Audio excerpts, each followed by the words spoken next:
Hey everybody, back finally with the concluding part of the Romanov dynasty, the last days of Tsar Nicholas II and his family. I know it's been a little while, I apologize, holidays got the best of me, so I apologize both and weight-wise, as you can see. I'm gonna take care of that, don't worry. But, yeah, we're gonna get into the final days of the Romanovs. For those watching on YouTube and BitChute, thank you. And I want to give a special shout out to my BitChute subscribers. I've been growing consistently over there, been getting way more views than my subscriber numbers. So that is very exciting for me. I appreciate you guys on BitChute a whole lot. Thank you. As always, I love my YouTube family and, of course, my new Thought Crime family. If you're listening via podcast world, thank you. Welcome to Thought Crime. Let's get into it.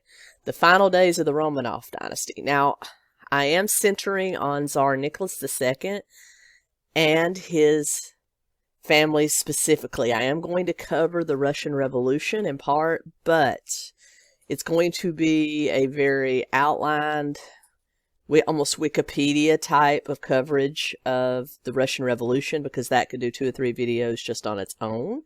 If any of you are interested in that in the future, drop me a line. I'll be happy to cover Lenin, Stalin, Trotsky, all that stuff. I'm going to mention them in brief here because they do tie into the story of Tsar Nicholas, but I'm concentrating mainly on his family's last days and their murders. So let's get into it.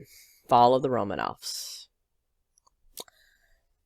When we left off last, we talked about his coronation and the deadly happenings at his coronation party in May of 1896 when 1,300 people were trampled to death outside the Kremlin because there was a rumor they had run out of food and drink and stuff like that.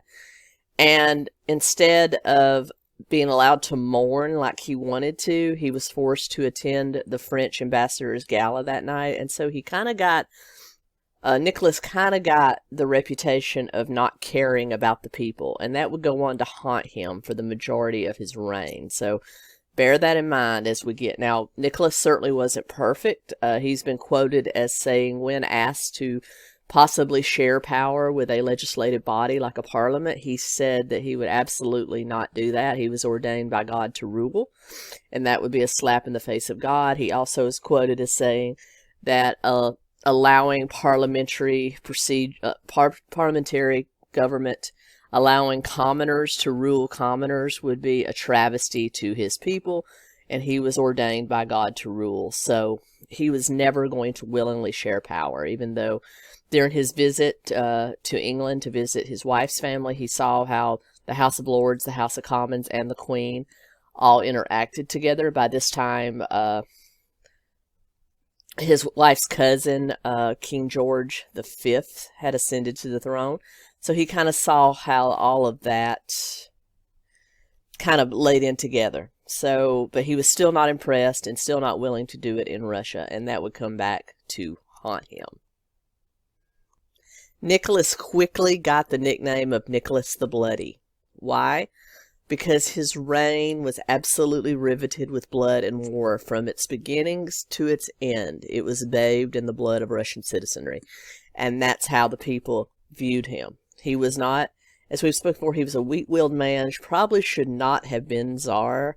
It probably should have gone to his brother Michael or one of his uncles, his uncle Sergei, but should not have gone to him. He was very weak-willed and just not a good military tactician, not good at anything along those regards. And he got because of all their defeats at his hands, he got the nickname of Nicholas the Bloody. Now remember, when all the strife that we're about to talk about gets going, the royal family, in fact, all of the Romanovs, all the elite class lived in wealth and opulence and had their parties and their holidays and kind of lived almost ignorant to the suffering that was going on outside, because at this time Russia itself occupied 1/6 of the known world. It had over 194 ethnic and religious groups struggling to get along together. So all being ruled by this one opulent family who was descended from Peter the Great. And they they were kind of ignorant to the real strife. As I've said before, you had the very poor and the wealthy. There was no middle class in Russia. You were either a poor farmer, factory worker, shipbuilder, beggar, what have you, or you were a rich aristocrat. If you did work, you were a wealthy merchant.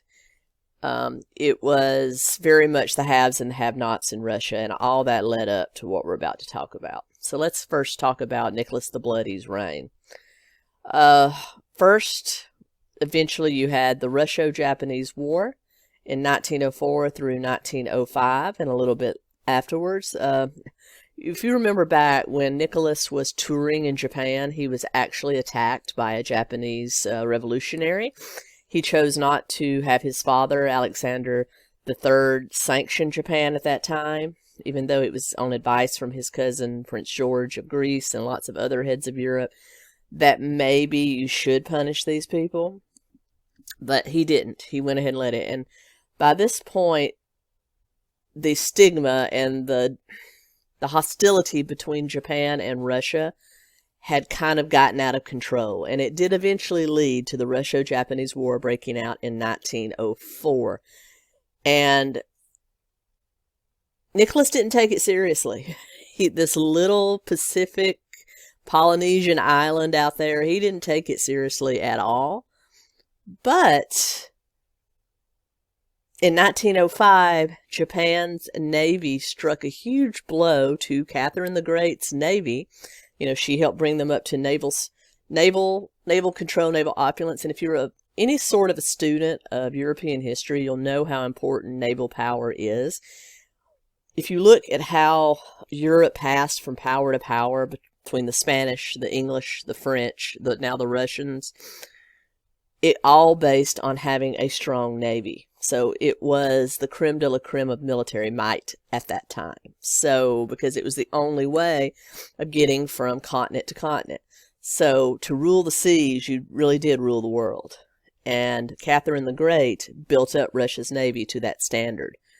However, by 1905, Japan absolutely, utterly decimated the Russian navy.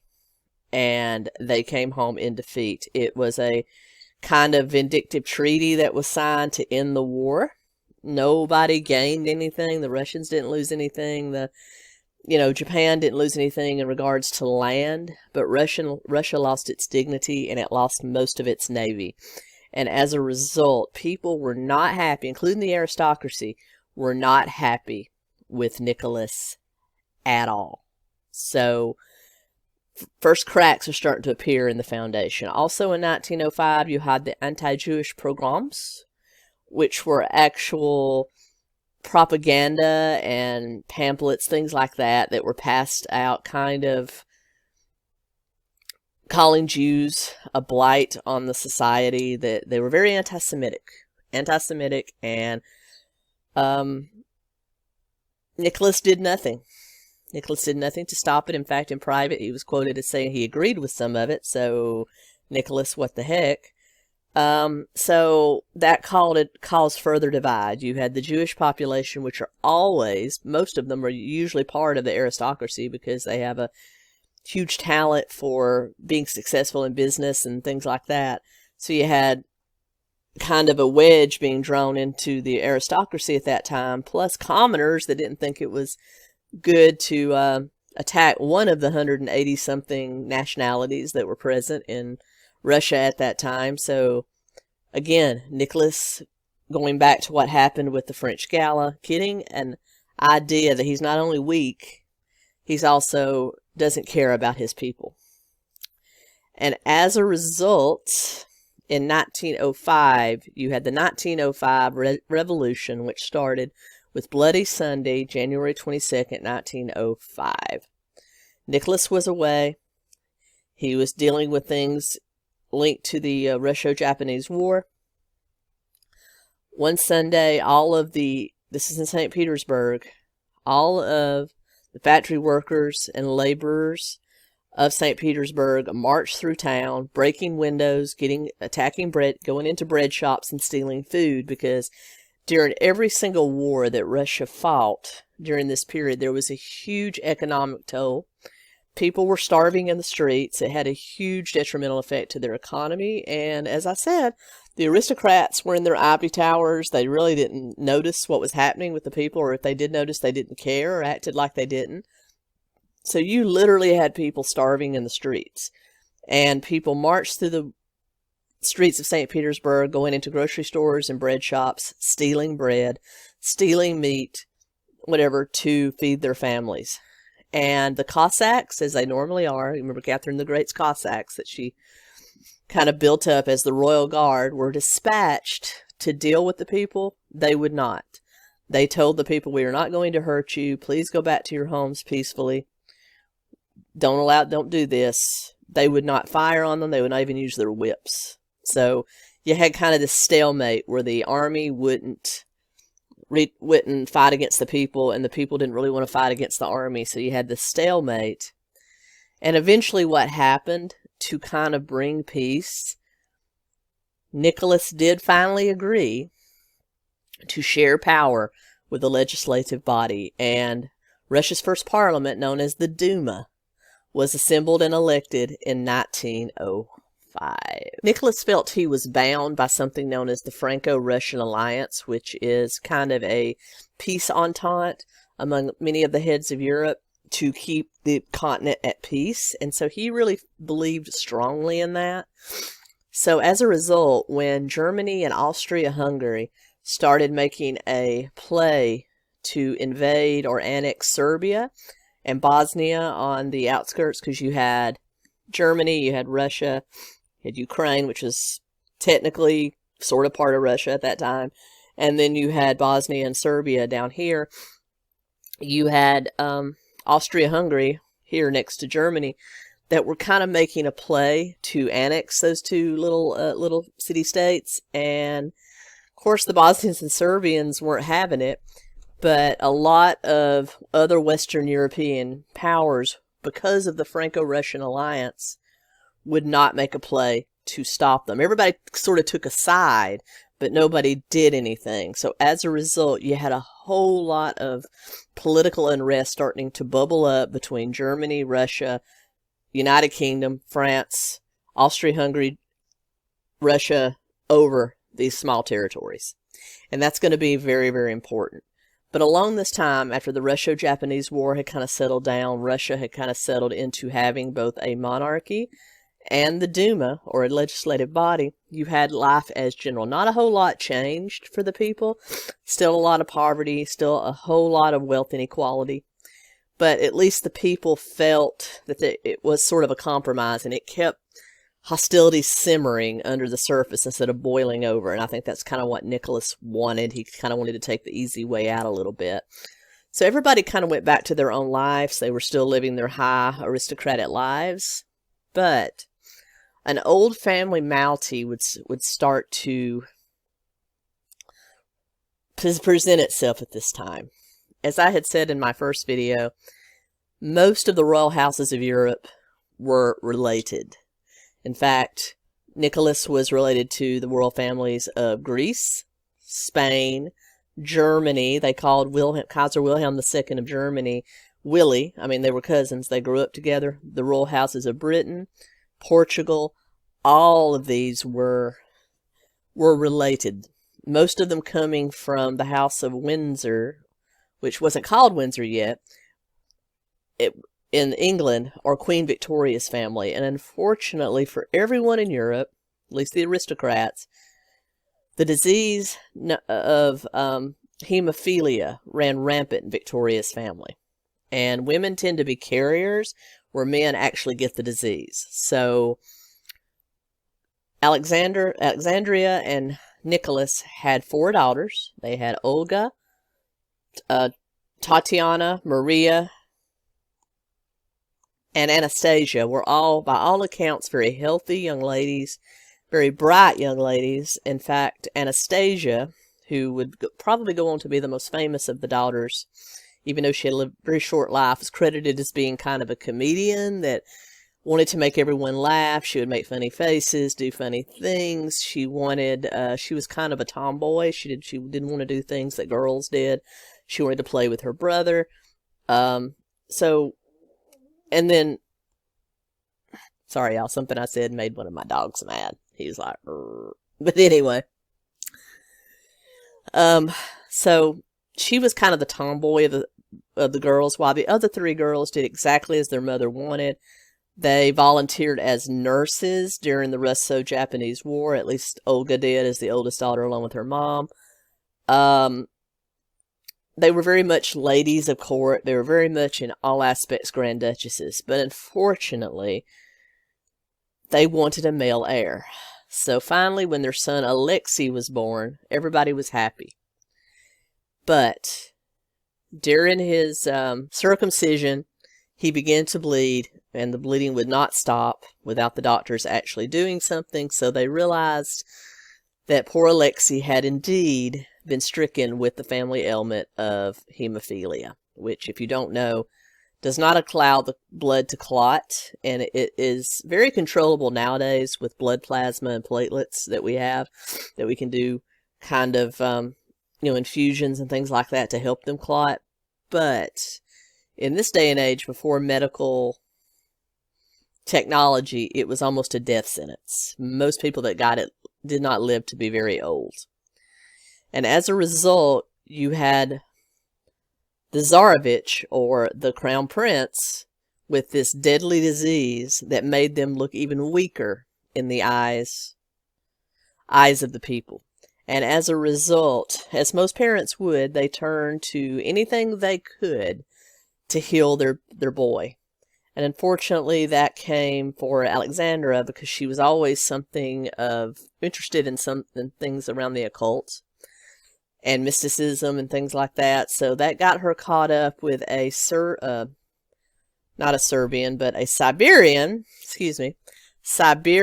mystic holy man by the name of Rasputin. And if you want to go deeper into that story, I'll link my video on Rasputin down below. I guess you'll call this the Romanov trilogy, because you had Rasputin, then 2 parts on the actual Romanovs. But so she got caught up with him, who had some luck in keeping Alexei calm, helping to heal him of certain episodes. There was an episode where he fell and had an injury that would not stop bleeding. The doctors could figure out how to help him, so he was near death, and Rasputin was actually away from the palace at that time, and Queen Alexandra wrote him begging for help. He wrote her back saying the boy would not die, but to keep the doctors away from him, let people be calm around him, and he miraculously pulled through.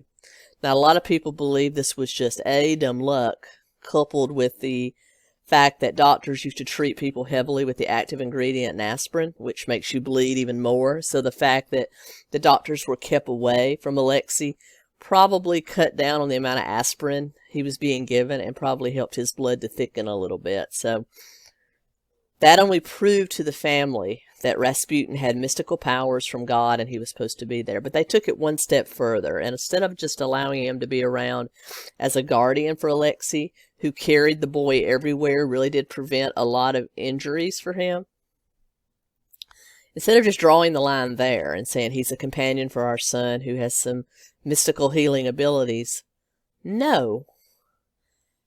Alexandra let him have complete and utter control over her. In fact, there was a time when Nicholas was away at one of the various wars that were being fought, and Alexandra was technically in charge.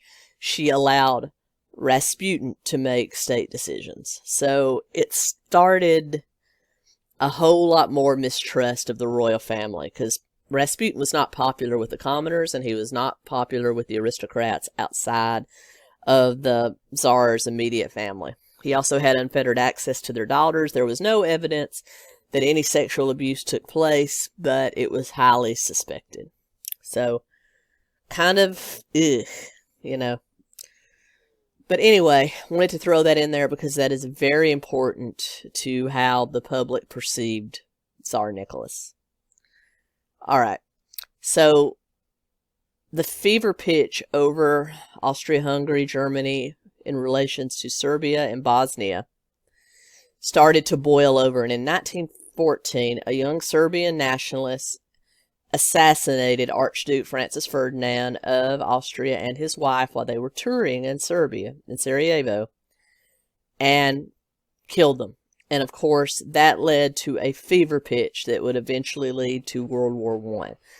You had people that had taken sides during this whole situation finally say something has to be done. Germany and Austria-Hungary have to be stopped.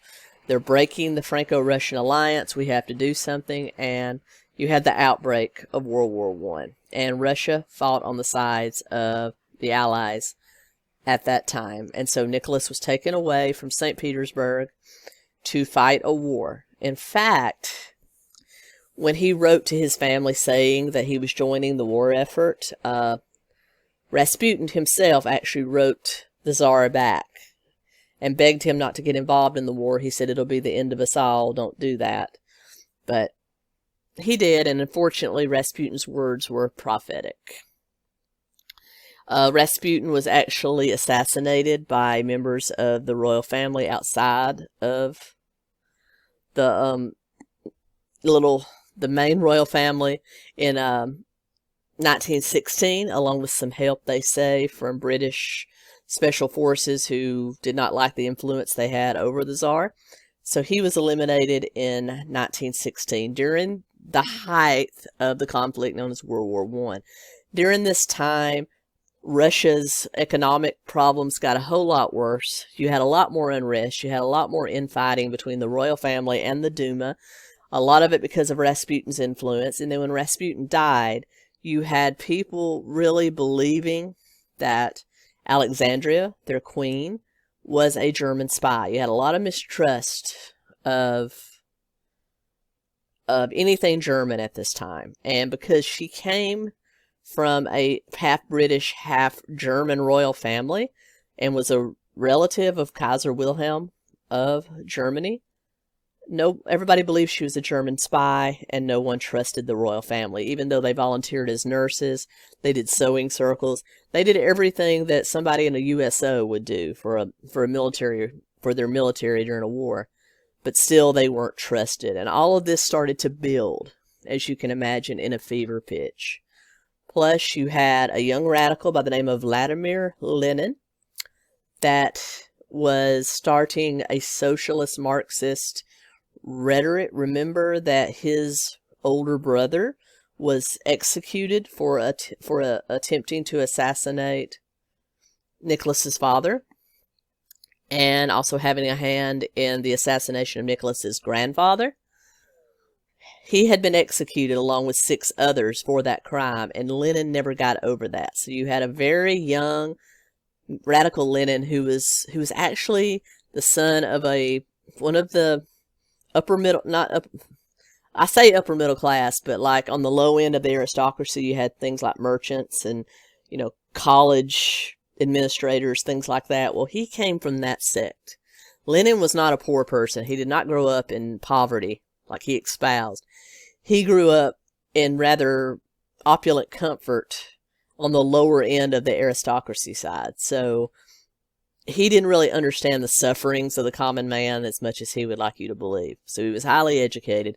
And he was starting to put forth his wealth should be shared, kind of a socialist, what we now know as communist view of how an economy should flourish. And those ideas started to take root. And they kind of capitalized in February, March of 1917 with Bloody Sunday and what we know now as the February-March Revolution. You ever say something and realize you shouldn't have said it? That's what happened to me. Not Bloody Sunday. We've already covered Bloody Sunday.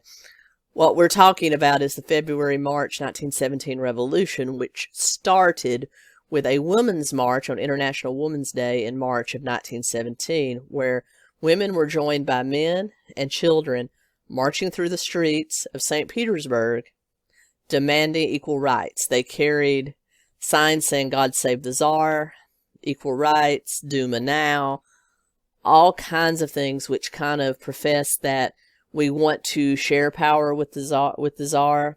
Please allow us to do that. And during that time, again, there was another stalemate between the army and these protesters, where not a whole lot of violence was had, but there were pockets of violence. And basically a whole lot of upheaval in the city. You had these people marching on the Duma building. You had them marching on the Tsar's Winter Palace outside of St. Petersburg. You had a whole lot of upset. And you did have some pockets of violence where people were killed. And so all of this got back to Tsar Nicholas at the front, which was not going well for the Russians at this time. And he actually had a letter from the head of the Duma at the time begging him to step down as Tsar and to abdicate to a stronger leader. And in March of 1917, Nicholas did just that. He abdicated. The Duma wanted him to abdicate to Alexei, his son, but he said, no, my son is sick. I'm not going to put that burden on him. I am abdicating to my brother Michael. Well, unfortunately for the country, Michael saw the writing on the wall and he wanted nothing to do with it. He turned it down. So Tsar Nicholas essentially abdicated to no one. He abdicated his power to the Duma, and you had the provisional government formed under the leaders of the Duma. And the Duma was kind of broken into two parts. You had the actual Duma, and then you had what they call the Soviet, which was more kind of like the Duma, were more like the House of Lords, where they were more aristocrats, highly educated. Then you had the Soviet, which were elected by the common people. So you had these two parties, these two houses of the Duma, or the parliament, now in control as a provisional government. So with their abdication,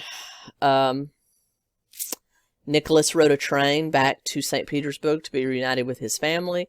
The train broke down several times. They were almost hijacked a couple of times, but they got back.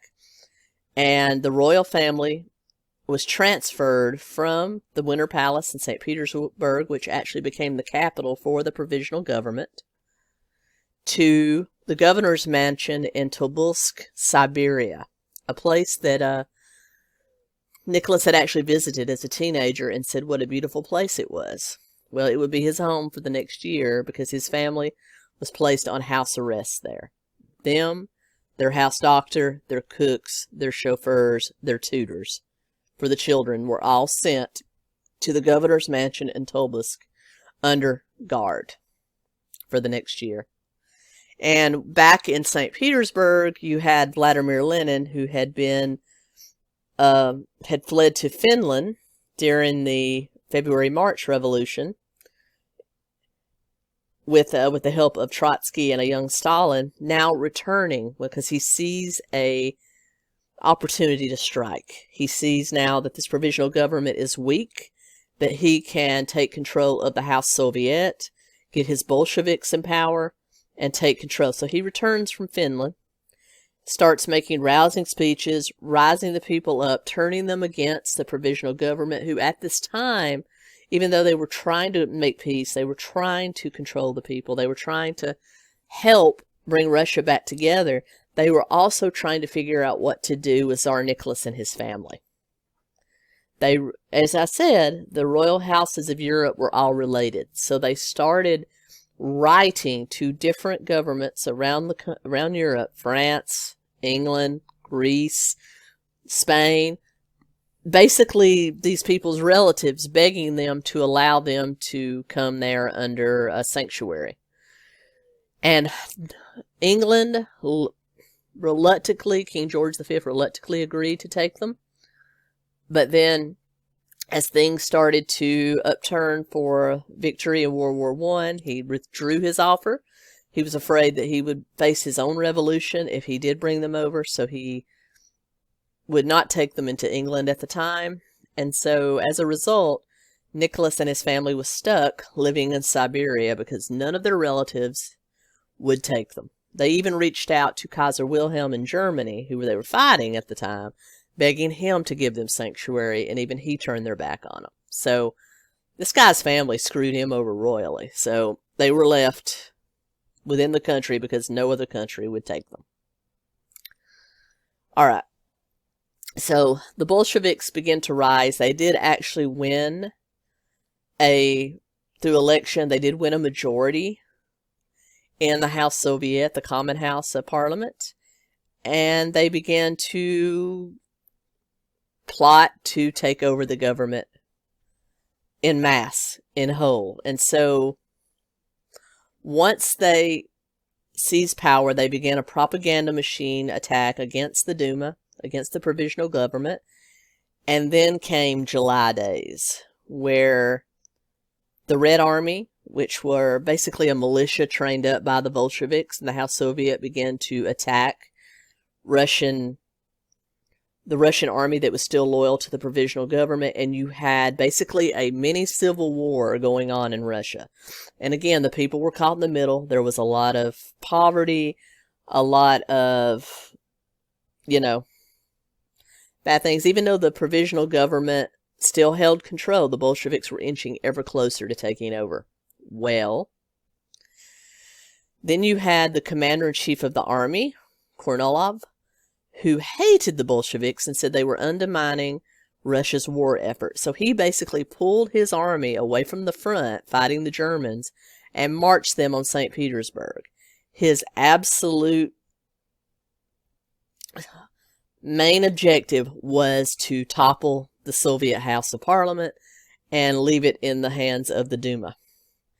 However, because the people fought on the sides of the Bolsheviks and the Red Militia fought on the sides of the Bolsheviks, you had Kornilov plus his own soldiers started to abdicate when they saw they were actually fighting against their own citizens. They changed sides or just went home, refusing to fight, and you had the actual commander-in-chief of the army defeated by the Bolsheviks in September. From July to September, this kind of went on, and you had him defeating the commander-in-chief of the army. Which brings us up to the final play for power, the October Revolution, which is why the odd spelling here, when the Bolsheviks took control. Lenin and his Red Army marched on the St. Petersburg Winter Palace, where the provisional government was set up under Kerensky, who was the former head of the Duma. And they took it without a lot of bloodshed. They just basically marched through the gates. They overtook it. Most of the Duma fled when they saw their guards throwing down their weapons and surrendering or joining. So this really was a coup by the people. This was just a peaceful coup, just a switcheroo that happened overnight, and you had Lenin and the Bolsheviks firmly in control. The members of the Duma fled and made it to England, France, other countries, so they got their sanctuary. And they actually took control very easily in one night in October 1917. And along this time, Nicholas and his family were still imprisoned in Siberia. You had them, basically they were allowed to be outside in a gate, in a heavily gated, guarded area. That was the only time they were ever allowed outside. They were kept under constant guard. There were rumors that some of the girls, particularly Olga, might have been having an affair with one of the guards because there were literally no other males around. I mean, you can't really blame her. I mean, come on, girl. I understand. Plus the fact that they were kind of kept in utter poverty, even though the Duma treated them fairly well. But once Lenin took over, things deteriorated for them very quickly. They weren't allowed the same kinds of food. Their clothes fell into disrepair. They were still hoping to be rescued by a member of their family, or one of the members of their family around Europe. So they took the only things of value they still had left, which was the Romanov family jewels. And Alexandra and her daughters actually sewed them into the bodices and petticoats of their dresses to protect them. So they were still hoping they would be released, and so that they would have enough money to get somewhere else. They took these measures to hide them. Along this time, Alexei suffered a fall, which led to a huge bleed out. He did not die, but he was left crippled. He would never walk again. So just a lot of bad things happening to the family at this time. Finally, their old warden was removed, and it was replaced with Yakov Uretsky, who was an aide to Lenin himself. He was now their new warden, and he transferred them from Siberia a little bit closer to Moscow in the city of Yekaterinburg to the Imperative House, more commonly known as the House of Special Purpose. And that's what Uretsky called it, the House of Special Purpose. They were transferred from Siberia to there, and their house arrests continued. In July 1918, the order came through, and the family was rounded up. They were told they were leaving again to get dressed in the middle of the night, so they did. Them, their chef, their doctor, the chef's family, and their tutors, along with Anastasia's pet dog, were all dressed and shuttered down to the cellar where they were to wait their transport. During that time, Uretsky actually arranged them for one last family portrait, and you can find that by simply Googling final portrait of the Romanovs. And they said they were just waiting for their ride. Sure enough, about an hour later, they heard what they thought was a carriage pull up outside. It wasn't quite a carriage, it was more like a body wagon. Pulled up outside, and they thought their ride was here, and it is said that Nicholas's last words were, "Oh good, at least we'll be leaving, we won't be here anymore." So, excuse me, bad allergies today. Uretsky gave the order, and a firing squad entered the cellar and shot the entire Romanov family and their loyal servants and their pets to death. By all accounts, Uretsky, in his own testimony, after all this, said that there was a lot of sparks and things going off when the firing took place, that they didn't have the best marksmen for some reason, so their shots weren't that good. The only one that died immediately was Queen Alexandra, who was shot in the head. Everyone else either had to be bayoneted or shot in the head again to make sure they died. In fact, the girls had to be bayoneted and shot several times because the bullets were doing nothing, and that was because they found those diamonds sewn into the material of their dresses and their underwear, so they essentially had on a bulletproof vest made of diamonds. Eventually, they were all killed. All the bodies were picked up, put into the wagon, and taken outside of Yekaterinburg to a mine where they were chopped up, set on fire, and thrown down the mine. Now, the reason they did this in such haste is because yet another civil war had broken out. You had the White Russian Army, which were military people that were loyal to the Tsar, that wanted to reinstate Tsar Nicholas as king, were marching on the city. And they literally got there 5 to 6 days after the Tsar's family were murdered. So sad, so close. Eventually, the White Russian Army did take the city, and so Russia was thrown into yet another civil war between the Reds and the Whites. Of course, we all know how that ended. The Reds won.